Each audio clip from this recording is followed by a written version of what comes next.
Soup. Gusto mo na ng soup? Kakit naman ang bebe ni Papang kamukha niya. Ayan, tara, mami ka sa inyo. Eto, pakuluin lang natin tong bias. So, ipipressure ko yung kaya hiniwalay ko tong chicken. Titimplahan natin ng konting asin lang para may lasa lang siya. So, 10 minutes, tas 10 minutes din yung sa pressure cooker. O, diba? Ang bilis maluto. Parang wala pang 10 minutes yun, ah. So, ayan, halo ko na yung sabaw. Yeah, boy, timplahan na natin ng maraming sibuyas. Of course, wag niyong kokontian yung sibuyas, hindi masarap, promise. So, ayan yung boiled egg, hiniwalay ko na rin. Kahit hindi pa hugas yung itlog ko. So, tinimplahan kong paminta, patis. Tapos, itong chicken cubes. Of course, ang ating secret ay evap.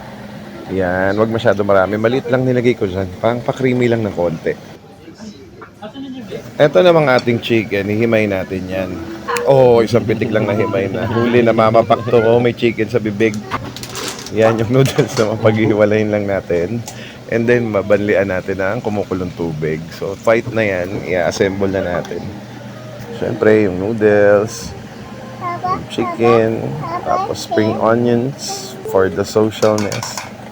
And of course, yung boiled egg natin. So, lagyan na natin yung sabaw yan. That kumukulo yan para solid na solid. Kukunin ko yung bias, ngangat-ngating ko yung mamaya. Yun, oh. Ayan, oh. Nag-i-steam sa init yan, boy. Laban na yan.